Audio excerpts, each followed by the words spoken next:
দুনিয়ার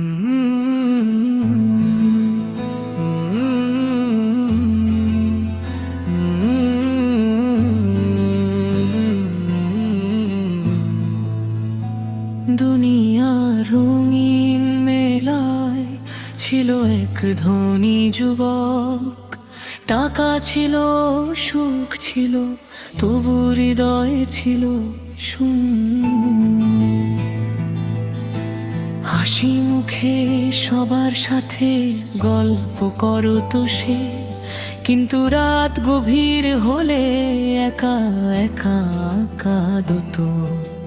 লোকেরা বলতো তোমার তো কোনো কষ্ট নেই, সে শুধু মুচকি হেসে বলতো সবচেয়ে বড় কষ্ট রব থেকে দূরে থাকা। জানের ধ্বনি প্রতিদিন কানে আসতো, কিন্তু সে বলতো আরো একটু পরে। সেই পরে দিন হয়ে মাস, মাস হয়ে বছর হয়ে গেল। একদিন শহরের এক ধনী ব্যবসায়ীর জানাজায় গেল সে। গতকাল যিনি বিলাস ভুল গাড়িতে চলতেন, আজ তাকে সাদা কাফনে নিয়ে যাওয়া হচ্ছে। এক মুঠো কাপড় আর কিছুই নয়। যুবকের বুক কেঁপে উঠল, সে মনে মনে বলল একদিন আমাকেও তো এভাবেই নিয়ে যাবে।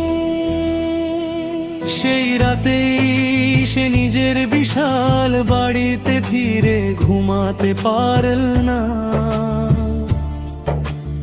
আয়নার সামনে দাঁড়িয়ে নিজেকে প্রশ্ন করলো, যদি আজ আমার মৃত্যু হয় আমি কি নিয়ে আল্লাহর সামনে দাঁড়াবো?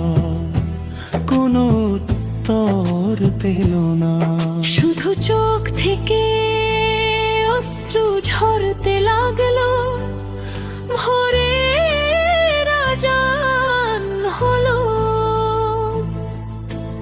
জীবনে বহু বছর পর সে নিজে থেকে ওযু করলো। মসজিদে গিয়ে প্রথম কাতারে দাঁড়াল, সিজদায় গিয়ে শিশুর মতো কাঁদতে লাগলো। সে বলল হে আল্লাহ, আমি অনেক দেরি করেছি, তবু যদি আপনি আমাকে ফিরিয়ে নেন, আমি আর কখনো আপনার দরজা ছেড়ে যাব না। নামাজ শেষে এক বৃদ্ধ ইমাম তার কাঁধে হাত রেখে বললেন, বাবা যে ফিরে আসে আল্লাহ তাকে ফিরিয়ে দেন না। সেই একটি বাক্য তার পুরো জীবন বদলে দিল। সে সুদের ব্যবসা ছেড়ে দিল, গরিবদের সাহায্য করতে শুরু করলো। মা বাবার পায়ে মাথা রেখে ক্ষমা চাইলো, যাদের কষ্ট দিয়েছিল একজন একজন করে সবার কাছে মাপ চাইল। মানুষ অবাক হয়ে বলল, তুমি এত বদলে গেলে কে ভাবে?